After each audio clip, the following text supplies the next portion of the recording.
afternoon and welcome to Contact the Family webinar. This webinar this afternoon is going to be about the first step towards understanding and working with the health system with myself, Anna Gill and Rachel Trueman, and we'll introduce ourselves in a minute. If there's a technical hitch, please do bear with us, and a technical genius will do something about it, which isn't us. Those of you joining by PC, laptop, tablet or smartphone should now be able to see this slide that I am talking about. Timing wise, there are quite a few people signed on to this workshop, which is great. It's not practical to take verbal questions, but we will be taking some questions at the end, and therefore everybody will be muted throughout. If at any point you have some questions, please use the question icon on your GoToWebinar toolbar on your screen, and you'll be able to type in the question into the text box. That will be submitted to the administrator, and then we will have all the questions gathered up at the end, and we'll answer as many as we can.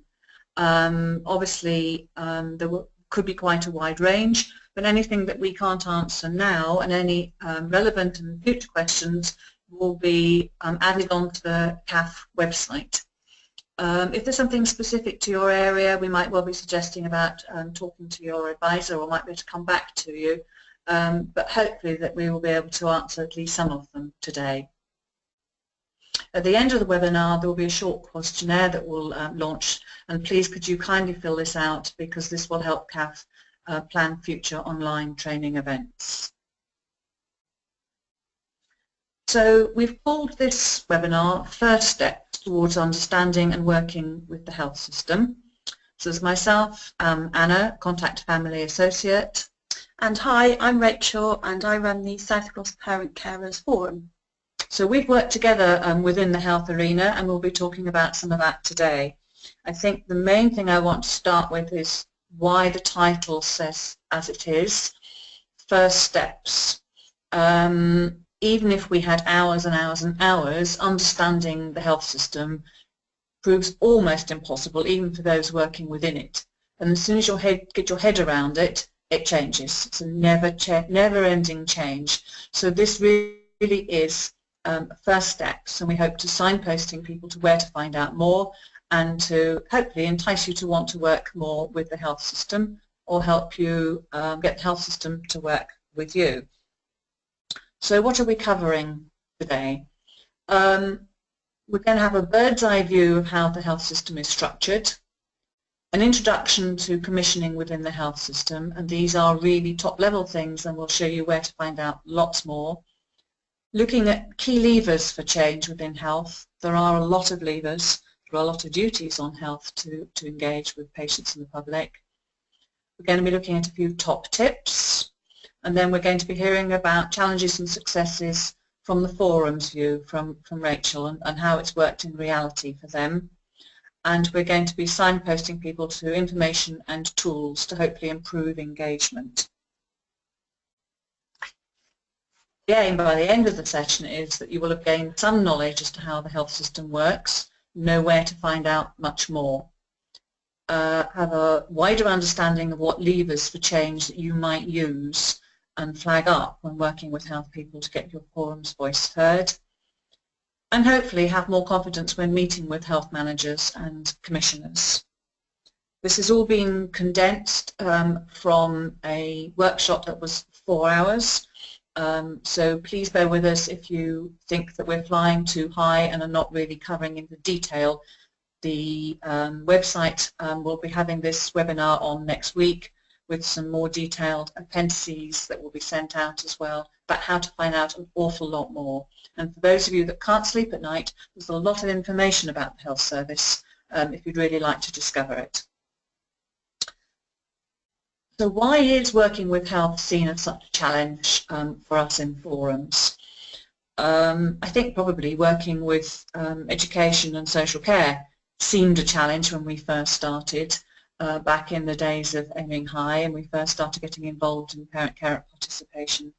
But health is seen as quite a considerable challenge really across the whole of England. There are pockets of really good practice, and we do not want to knock the great stuff that's going on, but we want to try and encourage people to be able to open more doors. So for some of us, for some people trying to work with health system, it's like an impenetrable world. It's very, very closely knit. It's very closely tight. It has almost a kind of foreign language, a foreign way of understanding, and seems really quite far removed from schools and organisations that we have a better knowledge of. Looking at the tube map, a lot of people talk about you need a map to understand what fits where within the health system. It really is quite complex and of course completely changed on its head in 2012, so anything we knew before then has changed. For others, it's an unconnected group of organisations, of services, of regulations, of bodies that all seem to work within their own world and don't seem to connect at all. But however you regard the health system, whether you're in it, working within it, trying to work with it, it's complicated. And I suppose that's the best we can say. It is very, very complicated. There are, though, some very good sources of information to find out much more about the health system.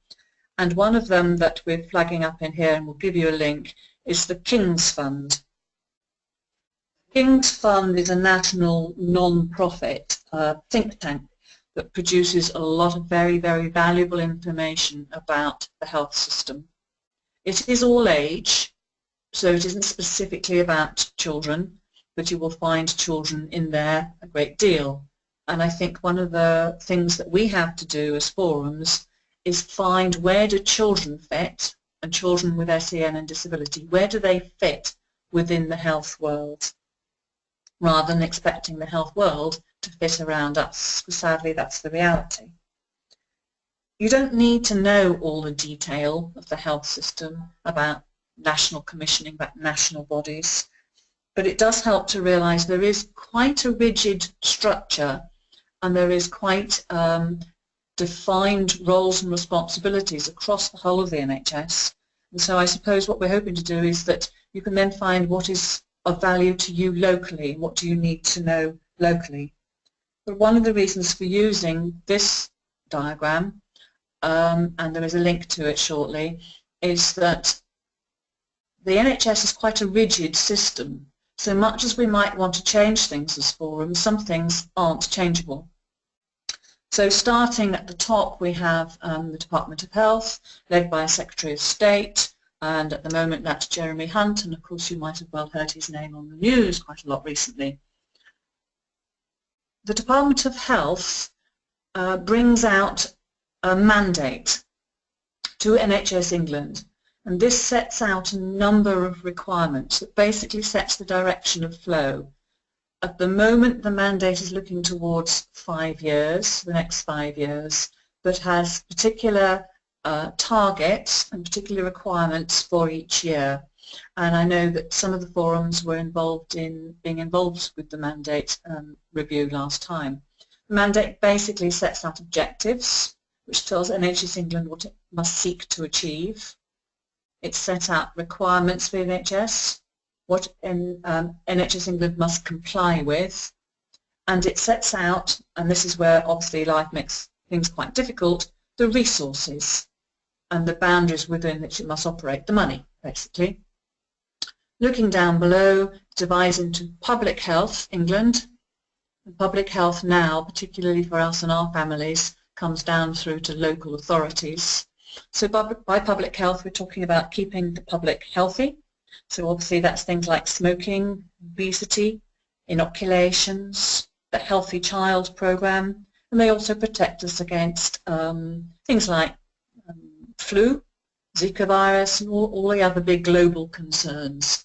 But when we come down to working locally, looking at what's happening locally, it's actually now your local authority that is responsible for public health commissioning, and so under this would be school nurses, health visitors and Healthy Child programme.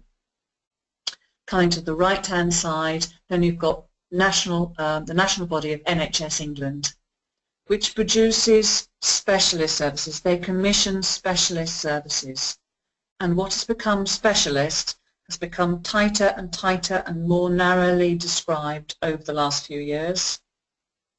And in one of the handouts of this workshop, we explain how that is divided at the moment. So the vast majority of the money comes down to clinical commissioning groups, CCGs, and these are the organisations that forums are seeking to work with, and they have an enormous amount of power actually over the lives of our children and our families. And they are the people that we really need to be working with.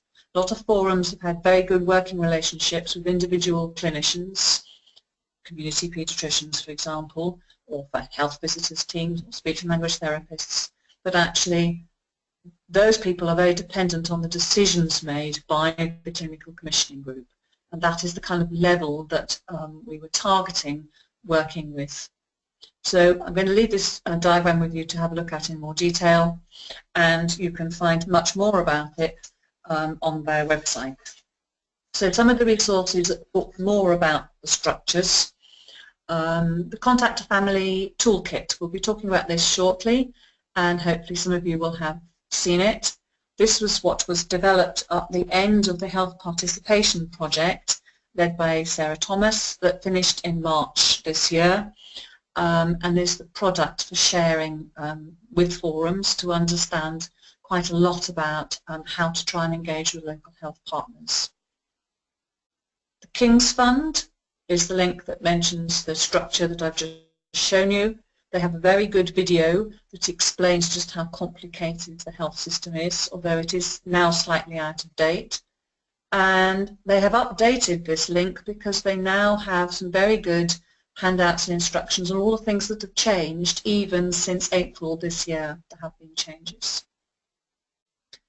Then some of you will have heard of the Council of Disabled Children's Expert Parent Programme, and there's a link here, and there's lots of resources and information on that. This is very much aimed at understanding the system and getting the best out of it for your own child and looking for best outcomes for your own child, whereas what we're talking about now is collectively getting the best outcomes for all children and young people with the SN disability within our area. Included in this learning is a guide to the workings of the NHS written for parents. It probably all sounds very, very complicated to many people, and there's a lot of information here that you don't need to know. One of the things we want to really push is that not everybody in your forum needs to know everything. But if you've got one or two who are more knowledgeable about the health system, for whom this is a passion, who would like to research more, it's really useful to have experts in different areas of participation within your forum, but not expect everybody to know what's going on and what CCG is doing and saying. But to get a general picture, for some people looking at it more visually, this is a description of a child, Edward, and his family, and the services that he has, and the accesses, and the people that support him. This is a young, complex child with cerebral palsy and sensory needs, and these are the people that support him. And outside that, those that commission the services.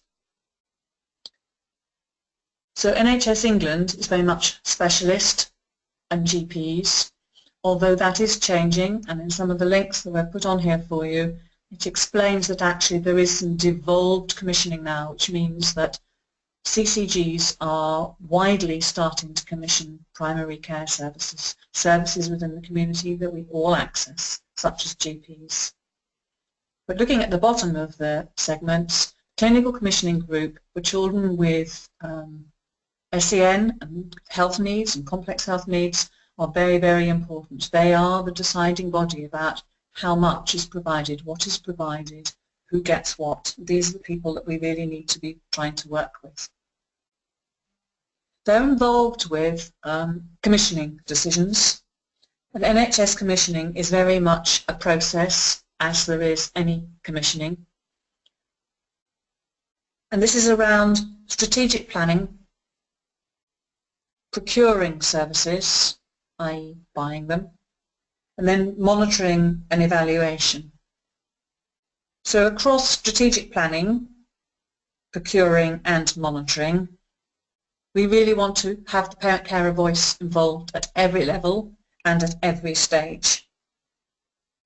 Some of us have been really involved in quite a lot of looking at planning within an area, maybe particularly on children and young people with ASD and local ASD pathways. But are we then involved with actually being involved in the procurement of the services? Are we then involved with the monitoring of how these services actually work? Commissioners, though, however frustrating it is for us to have our voice heard, are working within a very, very tight parameter. There's a link here to find out about the priorities for commissioners, that these are the national priorities that they have to follow. So I'll look at them in a moment, but none of them say children with SEND are a national priority. So what we need to do as forums and as health participation leads is find where do our children fit within these priorities. These are the priorities that commissioners will have to commission against because of the mandate that I mentioned, because of all sorts of other restrictions and levers, such as an outcomes framework. There's an NHS outcomes framework that they have to follow. So what we need to do is have knowledge that this exists and be able to try and see where our children fit. So going through them very briefly, active support for self-management. That is something that we need as parents, and of course as our young people grow up, that's something they need. This is a hook for forums to be involved. And self-management and self-activation, patient activation, are very important aspects of the NHS now, particularly with it being cash-strapped. Primary prevention is obviously trying to prevent illness develop, but secondary prevention is very important for our field, because that is if you've got an existing condition, that it doesn't get worse and something else happens.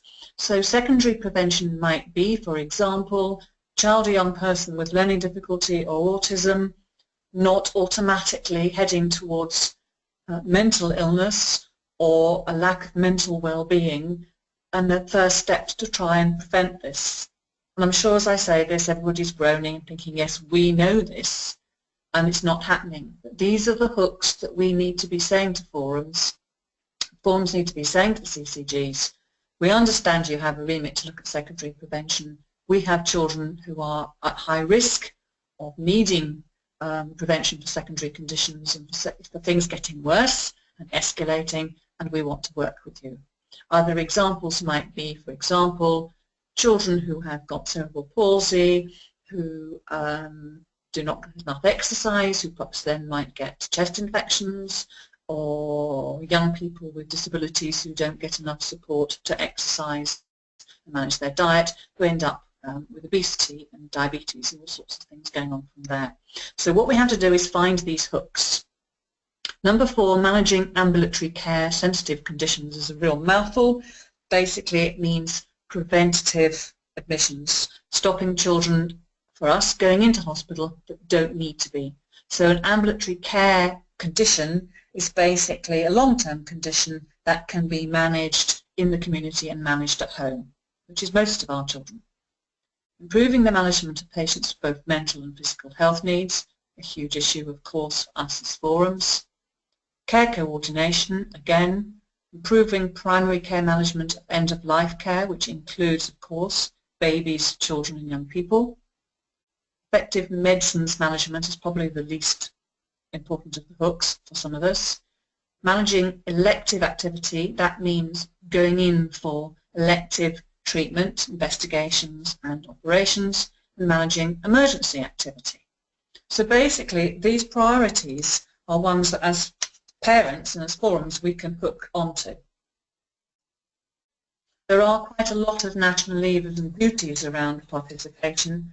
I'm just going to cover a few because obviously this is something that you can find out a lot more about.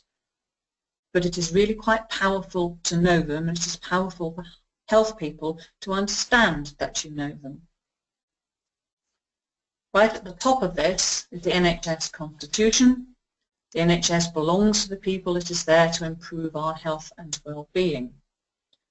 Most people haven't read the Health Constitution, but there actually are a lot of rights for children and young people within the NHS Constitution.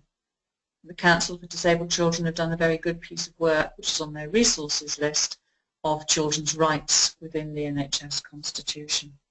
But every provider, every NHS trust has to have regard to this and has to show that they are working within the NHS Constitution and are promoting it. A lot more information about these duties and about what needs to happen and what local trusts and CCGs need to do, and in fact must do by law, is in our Appendix 1, our first handout that will be sent out after today and will be on the website. The NHS Act of 2006 is the overarching act for the NHS, but you will remember, a lot of you, that huge changes came around in 2012, which is when clinical commissioning groups came in, and some of the people that we had had long-term relationships with suddenly disappeared overnight or moved into different roles, and everything was turned on its head. And it's taken us now until 2016 to even really settle down into finding out who are these new people, and for everybody to start to settle down and to understand their duties. Each CCG has to publicly set out how they involve patients and public. So they have to have this on their website, it has to be available, and they are assessed and monitored by NHS England as to their performance, and part of their performance monitoring and part of their assessment and therefore their revalidation, therefore basically getting more money, also involves how do they involve patients and public. So if you feel as parent carers in your area you really aren't involved, it might be worth flagging this up with your CCG that you're going to basically help fulfill them of their duties. They have a duty to promote involvement of each patient and a duty to involve. The duty to involve is providers and NHS trusts, and the clinical people you meet on the ground must involve patients and carers. There's a duty to patient choice. There are public participation duties on CCGs and NHS England. And the next one I think is very important for us, duties to reduce health inequalities. And this is where we really can hook in, because we all know and can evidence widely the inequalities that our children face. There's lots of reporting duties to health and wellbeing boards and the joint strategic needs assessment duties. And finally, the bottom duty on reporting clinical data. There's a new Children and Young People's Health Services data set that the NMPCF was very involved in setting up, which is about reporting about children's needs and outcomes across the area, which will in time be very important to inform commissioning. There are lots of other levers which are here, which are things that you can Google if you want to find out. The sense I want to share here is that children and young people have been a priority for quite a long time in the NHS, although we do have concerns at the moment perhaps that with times changing and with tightness on finances generally and nationally, we feel perhaps they're not as high as they used to be. Therefore it is our role to keep reminding people. But the bottom bullet point in bold, future in mind, which is the report that a lot of you will be aware of, and which if you haven't read is very valuable to start discussions with your local commissioners about promoting, protecting and improving children and young people's mental health and mental well-being. Within the world of SEND, we know what's changed, but don't assume that everybody else within the health system knows what's changed.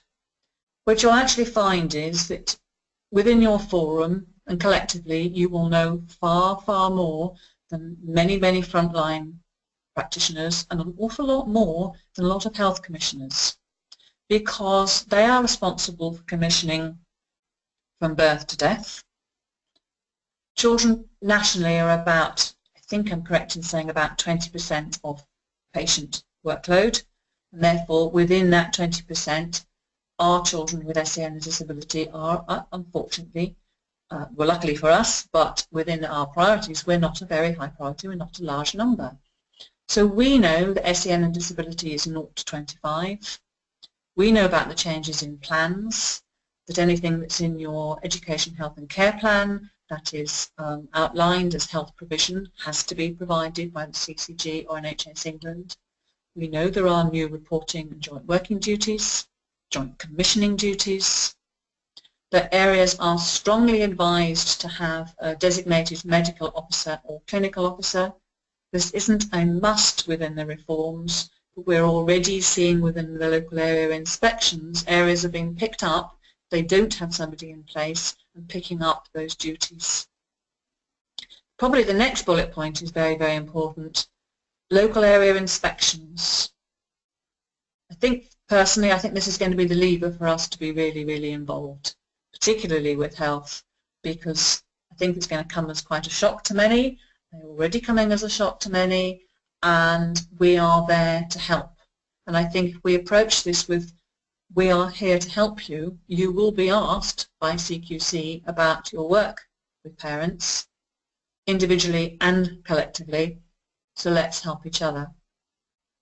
And of course, just to remind them of something that's very dear to many of us, what are called Section 19 duties in the Children and Families Act. Section 19 duties, if you haven't seen them before, are at the beginning of the Children and Families Act and are very much about the importance of views, wishes and feelings of the child and young person and parent. Local areas, when inspected, will be asked how they evidence this. And the bottom line is, how do they support children and young people to achieve best possible outcomes, not just education outcomes. So voice within the Children and Families Act and within the Care Act is very, very important. So where does this leave us all? There's an awful lot of reading to do, there's a lot of research to do, but share it, don't try and do it all yourselves. But there is a lot of support and information, and at the end of the health project last year or earlier this year, where there were 11 forums who were pilots to test some of the support that's available, we had a national day, and hopefully many of you listening were there.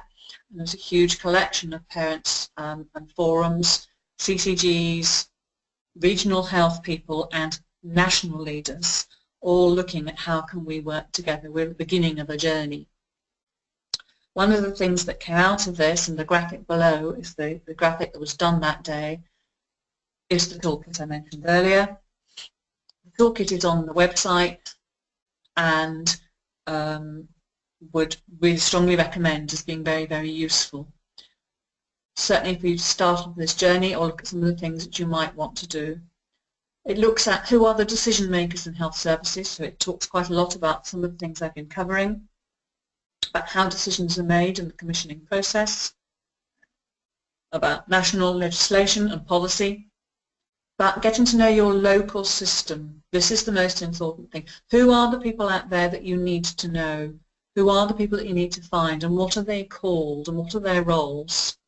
So rather than talking about it now, we'd flag this up within the toolkit. Talks about action planning, and Rachel's going to be talking in a minute about that, and about not taking on the world, but finding what you really need to do for your own local area. And there is a case study from North East Links Forum who had some really successful outcomes from being involved in this work. So I'm now going to hand over to Rachel. Okay, hi.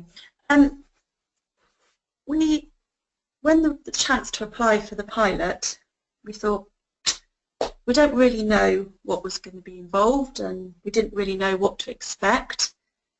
But we thought maybe this is a good opportunity to learn a little bit more about health, because if I'm honest, I personally didn't know a great deal about health from my own personal experiences, and I felt I wanted to increase my knowledge to help my community that I work for, and also our team also wanted to know more about health. So we had a really good opportunity to go for this pilot because at the time, we were working with our CCG looking at a new service specification for our new Children Community Health Service that is due to start in April 2017. And we also worked really closely with our colleagues from Bristol Parent Care Reform as well, and had some really good engagement sessions with families. We also wanted to think about how can we improve co-production within health. What we wanted is for it to be meaningful, and we wanted commissioners to just automatically think about, well, how are we involving parent voices and how are we involving young people? And the other reason why is the SEND reforms, which is why we wanted to go for this pilot. So where were we? Well, we actually had some really good links with our key commissioners. We meet every 3 times, probably 3-4 times a year, and we often always see each other across the table in lots of different meetings. So we do have a good sort of communication and keep in touch. And as I mentioned, we were involved in the service specification for the new Children's Community Service. But what we did is we felt we lacked the knowledge and the experience of other areas of health, and we were a little bit confused about how it all fitted together. And whilst I myself had a little bit more knowledge about the health services and how it all fitted in our area, I didn't feel I personally had the confidence to share that knowledge with the rest of the forum and our team. And that kind of, I felt a little bit sort of, I don't know how to describe it, but a little bit uncomfortable in case I gave them the wrong information. So that's why I really wanted to try this health pilot. I don't know if you all feel the same as me in our forum, but we actually felt really overwhelmed trying to think, well, what does the actual SEND reforms mean for health, and how will those outcomes be achieved, and what will it look like in the education and healthcare plans? And we just really didn't know what to expect, or so we're a little bit overwhelmed by it all, really. Of course, this then meant we felt frustrated because we didn't feel we were having an impact. This affected our energy levels because we felt we were just fighting a losing battle. And then this obviously had another impact where we all sort of started to lose our confidence.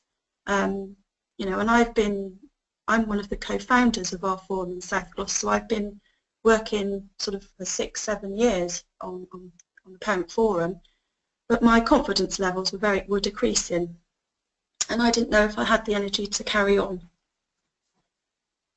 So where did we start?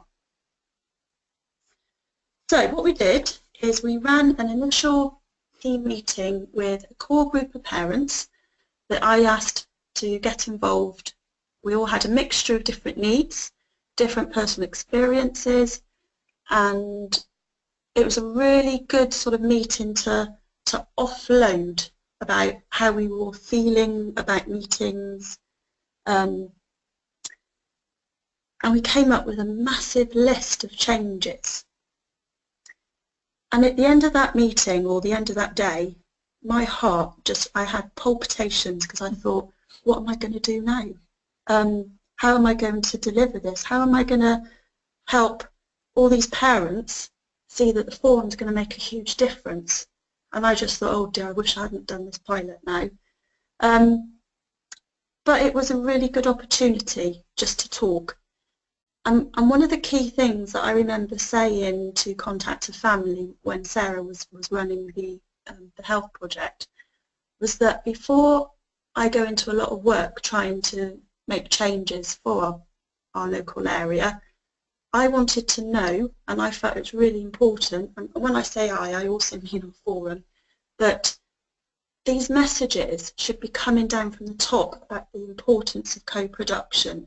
Otherwise I'm fighting, we are all fighting a losing battle if we can't see that the top, so the Department of Health and NHS England and all those sort of high, the national level, if we can't see that they want to support us in co-production, then it's going to be very hard for us at the local level.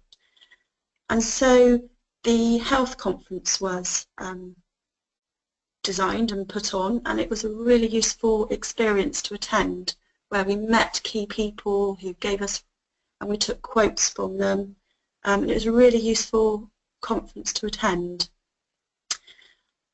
The other thing that we did, and unfortunately I personally couldn't attend this workshop, but Anna ran a 4-hour workshop that Anna mentioned about earlier on, which really went into detail to explain about health and how it all worked. And the team said that they felt it was so much clearer, things started to make a little bit more sense, and I felt more confident because I knew that the information that the rest of our team were getting were coming from people who had really good experience and understanding of health. So that helped me as someone who leads the forum. We looked at researching priorities of the CCG and the Health and Wellbeing Board. Anna helped and sort of guided us with regards to that. Some of the reports that we were shown and talked about I was already aware of, but I didn't actually know how to use them in an effective way, and I also didn't know where to start. Again, it was that, oh my gosh, what am I going to do? Oh, I don't know if I can do this, it's too much, I don't think I'm going to bother. That's how it sort of started to feel. So it was really good having the examples that Anna was talking about today, about looking at different reports and looking at your priorities. What were the priorities that you were hearing from your parents, and did they fit in with the CCG and the Health and Wellbeing Board? And if they didn't quite fit in, how could you just change your language so that it did fit in? And that's what we looked at. We met with our CCG, and also the CCG did come with us to the health conference as well, just to discuss the reforms. And it was a very, very, very basic meeting where we gave some useful tools to the CCG. One of the main tools was the Council for Disabled Children CCG toolkit, which was a checklist for CCGs to sort of monitor and look at where they are with regards to the SEND reforms. So we handed that over. The other really key thing that I feel helped us is we looked at and we used our discretionary grant to pay for an associate to help us write a report. Now, I have been saying all the data and information to commissioners or to anybody that we meet. This is what we do, this is what we've done, blah, blah, blah, blah. But because we had it in a report and we changed our language to make it look a little bit more sort of professional and more corporate, it seemed to have a bigger impact. So it was a really, really useful sort of part of the pilot, really. And we were lucky because last year one of our key targets that we identified was to look at the data that we're collecting. So who are the families we're reaching? Are there any gaps? Where do they live? What disabilities and needs do they have? All the sort of equality information that we needed to capture. And that's a massive job for forums to do. It's a massive admin task. But we did invest a lot of our time trying to work on that. So when we did decide that we were going to do a report, we were able to capture that information and put that into the report. And I believe that our report is going to be shared with you all for you to have a look at, and if you wanted to adapt it yourselves. And because we were feeling, we had a bit of a boost of confidence, we then thought to ourselves, why don't we go for it and meet our new interim providers of the children's community services? And what we were finding in South Gloucestershire is that we had some really good links with the CCG, but with the actual providers of the services, the commissioners for those, we really did struggle to get involved. But our new providers, in the interim until the new contract in 2017, they've welcomed us with open arms, and it's been fantastic. So the key message is really that I think we learnt is that it's always going to be, no matter how much work we do, it's always going to be very small steps. It's not down to us to make all the changes happen either. I like to make changes. I like to see changes quickly, and so do a lot of our parents in the forum, but we know that that's not realistic and that can't happen. But we certainly make sure that our voices are heard and represented and that our views are taken seriously. We decided that we need to focus on a couple of things. So what are the key things we want to focus on, and just focus on those things. Recently it's been amazing. We've had some invites to the CAMS away day, the paediatricians away day, a new autism pathway work stream group, another group that's setting up to do with autism and the mental health, Future in Minds. And I actually thought, hang on a minute, some of the things that we've been invited to, and I have to say we're delighted, but it was all in the same week. Now normally I would have said yes, and I'd have done it, or I'd have got somebody to attend, and by the end of the week we would have had no energy on the weekend to look after our own children and family. And so for the first time I said no, and if anybody who knows me, they know that I hardly ever say no. But I said, thank you very much for your invite. We're really pleased you included us, and thank you for thinking about having parent voices. This is how we're going to participate in the future. And if you do want us to participate anymore, these are our costs, because we cannot do all this as we have been. So the priorities, we turn our priorities and what we hear from our families, and we try to make them fit into their priorities. And we have a plan of key points that we want to address. But what I'm trying to do is have that team around me of those people who've got a passion about health, so that we can do it as a team and not left to just one or two people. And that's something I'm working on to try and get more interest for the forum. So, what do we have now? Well, reality, when I first thought about this question, I thought we haven't made huge changes. But actually, one of the big changes we have made is that we were able to give, because of our links, because of the contacts and networking we've got, and the knowledge that we have actually got as forums, we were able to give the Council for Disabled Children Toolkit to our CCG.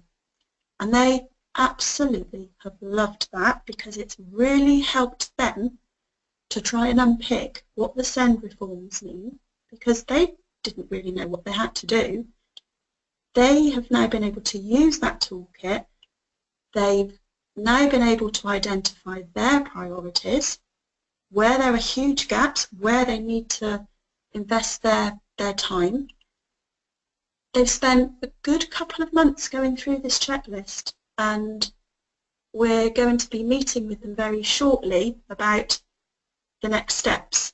So where I've said before it's small steps for them as well, and we've got to give them time for them to then approach us, and then hopefully I'm confident that we will be working together to make the outcomes right for children and young people in our area. And the fact that we haven't made huge changes, that's okay.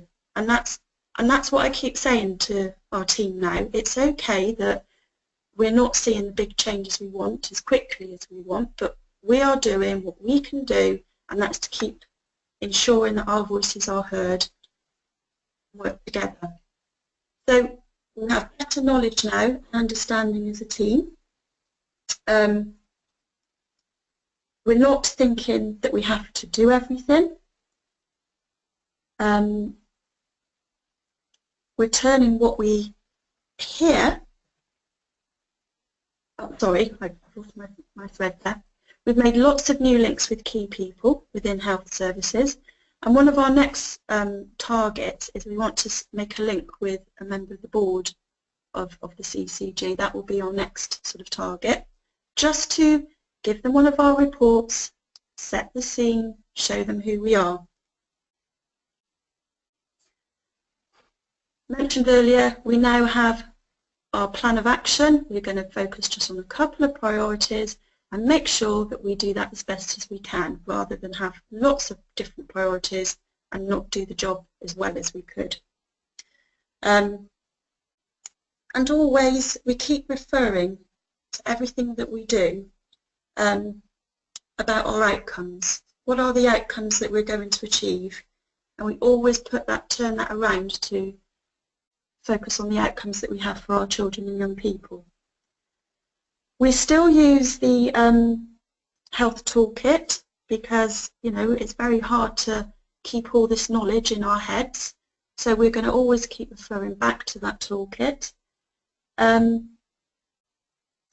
the other big thing really for me, from a foreman's perspective, is 6 months ago I would have never have agreed to sit here and do a webinar, especially about health.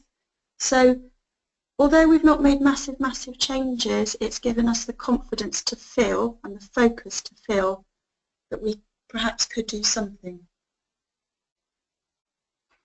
We've got to stay focused. Thank you very, very much, Rachel. It's much better rather than hearing lots of theory and links and dry, boring stuff about how it really works on the ground and the challenges. So hopefully we've caught a bit of a balance about this. Top tips from the end of this webinar are followed up by a much more detailed one on marketing your forum, which will be on one of the appendices. We talked about research. It is really, really important to get people within the forum doing some research, have somebody that can find out things that you need to know, or if you do have resources, maybe to get somebody to do it for you, maybe one of even your own members. The sort of things that you want to find out and look for are your CCG reports. What are their annual reports, their engagement report, because they have to report on their patient and public engagement, and to look at their strategic plans for the next few years and find any hook you can that you can align with children and families. It's worth knowing that every CCG board has to have a nominated patient and public voice or patient and public engagement lead. So if you are looking for somebody to start opening doors, they might be a good person to go to. If they've got a designated medical officer in the region, obviously you have good reasons for links. But what we have found even through this project is just writing to and trying to attract the attention of the chief officer of a CCG isn't always necessarily wildly successful. Learning new buzzwords. We've learnt them within the education, health and care arena, we've learnt them within the SEND reforms, but some of the things that are going on in health, the very fact that you have members that know about sustainability and transformation plans, which are much more adult focused about joining care up across a region and across CCGs, because there's only 44 footprints of these across the whole of England, about transforming care, which a lot of you have been involved in because that's about learning disability and behaviour that challenges, and then the 5-year forward view. Nothing happens within the NHS, nothing at all happens within the NHS unless it is picked up in the 5-year forward view. Matching your priorities that Rachel's been talking about very much, and then being confident and celebrating yourselves. Don't underestimate your value, because you probably do an awful lot more than you realise, but also an awful lot more than health partners will know, and we have an appendix about that. And then the CCG toolkit that Rachel mentioned is a link here. Your CCG might be aware of it, they might even be using it, but to come up with an authoritative, peer-tested toolkit, because other CCGs have been involved in testing it before it was published, for a forum to come up with this and say to a CCG, do you know about this, shall we talk about this, is quite a powerful door opener. It can work. As I say, there's lots of very good practice going on. There's a link here to some work we've done nationally with Disability Matters, and there is the long-standing link here for local forums and improving health services, and all the information on the CAF website. Huge amount, as we say, on the CAF website. And if you'd like to speak to your regional advisor about other support, the workshop that we've mentioned is going to be made available through Contact a Family, and this is the link here to tell you more about it. And there are a lot of people within forums, within your neighbouring forums, and within the advisor pool, all of whom can support you to move forward if your own resources in terms of time and knowledge are somewhat stretched. We would also like to just flag up before we move on to taking any questions that we have a new person in post within CAF, and that's Lynn Hoppenbrower, who is the new health lead for Contact a Family. Many of you will know Lynn in her role with the Bedford Parent Care Forum. She has now left and she's moved into this new health role. So we're now happy to take any questions as long as you haven't made them too hard for us. Bear with us a moment, we're just waiting for any to come through.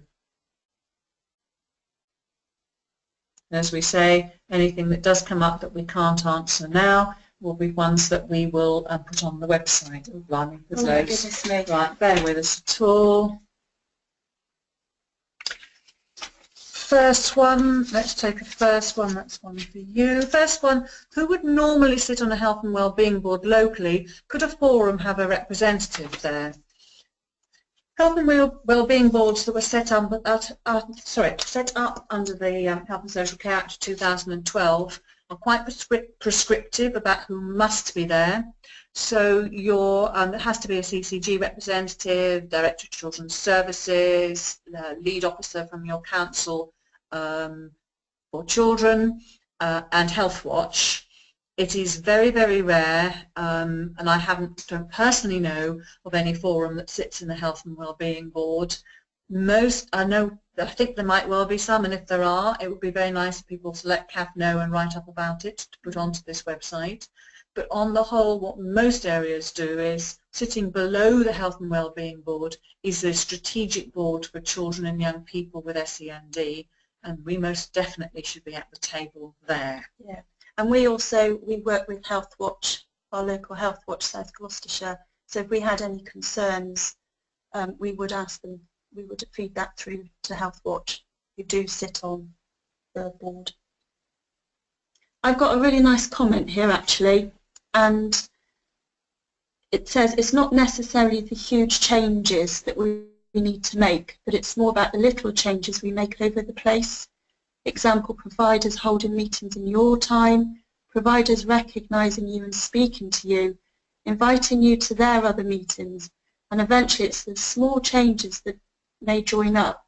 But in the meantime, it's our presence that will be known in many areas of health and social care, which will enable us to start those changes.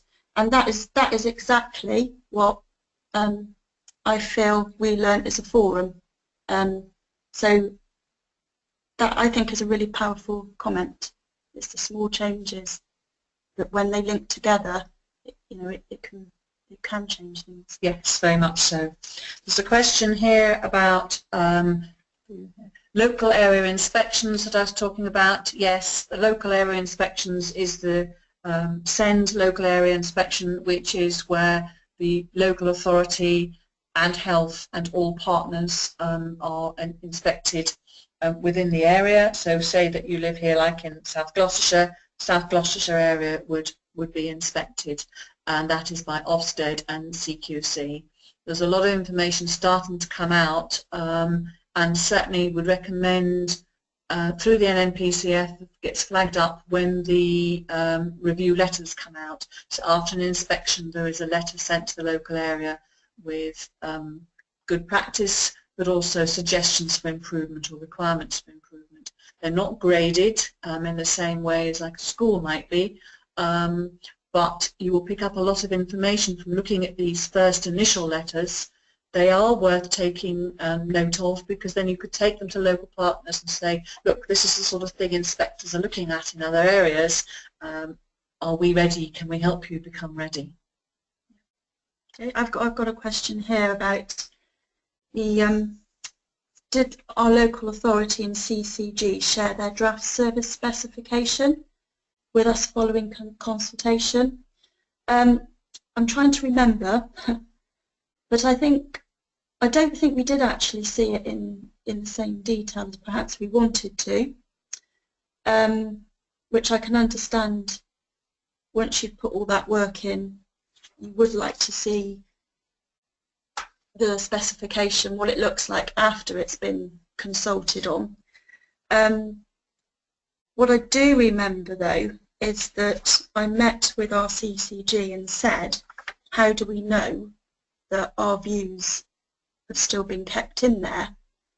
And I think what I seem to remember, and I'm sorry it's a bit vague, but our CCG did go through all the lists and the comments that they gathered from the evidence from the engagement sessions that we had run, and then they made sure that they took the draft consultation back to make sure those comments still were part of it. So it wasn't maybe what we wanted, but you know, again, it's those small steps. So it was nice seeing that they were still using our views to make sure it was still within that consultation. But then we did take part in the procurement process, and we did see some of the specification because we were on the panel. So, and it was very much more outcomes focused, which is what we wanted to see. A couple of short ones here. Would you encourage forums to ally with Healthwatch? Most definitely, because they do have that mandatory seat at the Health and Wellbeing Board. And while some Healthwatch are very proactive about looking at children, others are not. And in some areas, they've even got a good relationship with the forum where they say, you concentrate more on children, we'll concentrate more on adults. But most definitely because of their statutory role. Someone here has asked about, you mentioned a health toolkit. How do we get one? So both the Contact a Family toolkit for forums is on the Contact Family website, and we've linked into here. But the CDC CCG toolkit, there's a link on one of the slides here as well. It's very complex and very, very detailed, but I have to say it's exactly the sort of thing that health people like. They like the evidence base of it, and they use a lot of the RAG rating, red, amber, green rating. I've got a question here about when I was talking about our involvement with providers and what did I mean by providers. It was the sort of anybody that actually worked with with our young people and us. So it was like paediatricians, CAMS, all the different teams like speech and language, any of those sort of teams. Whilst we had good relationships with the teams, it was their commissioners of whoever was running that particular service that we struggled to engage with. So that's what I mean by providers. Yep. We've got one here about how do we overcome the CCG lack of priority for children? We recently met with the CCG lead and were told children are not a priority due to the ageing population. This is a common problem. Most CCGs aren't quite so blunt or quite so perhaps so honest, because I think this is a huge issue. There are concerns nationally because children are not mentioned in the mandate that I mentioned, and they are not listed specifically within national commissioning priorities. I suppose what I would say is go back and look at those 10 commissioning priorities that we mentioned. Have a look at the links to those on the King's Fund website and try and match where do our children fit on what are the priorities. Certainly in the projects when we were doing, in this pilot project when we were doing research on local areas, CCGs, 5-year strategy and 5-year plans, we had to go through, and some of them were very, very clear and had clearly identified children with long-term conditions, children with mental health needs, mental well-being needs as a priority. That's great. But those that didn't, we still have to find what are their priorities. And they usually certainly include things like long-term conditions, keeping people out of hospital, integrated care, certainly mental health and well-being, and transforming care. We've had another question about transforming care. Very small number, but very, very high needs, and we do need to keep flagging this up, that this is very much about early intervention. But when you talk about commissioning priorities, about secondary needs, therefore trying to intervene so that people don't get secondary needs, it does fit. It sounds a bit glib talking about this over a computer, but we will have to find those gaps where we fit and help remind them. But I think the biggest thing probably, to be honest, are going to be the SEND reforms. Got one last one. This is a comment which would be a nice one to finish on, so we've held on to this. So this is our last one. The patient participation leads often now organise a session at the start of each board meeting for them to hear from patients. I went along with my son to tell them about our experiences, good and bad. Directors still comment on how helpful it was. Thank you for that. That's a brilliant way to end our webinar, and we appreciate all the questions and the comments. Thank you very much. Thank you.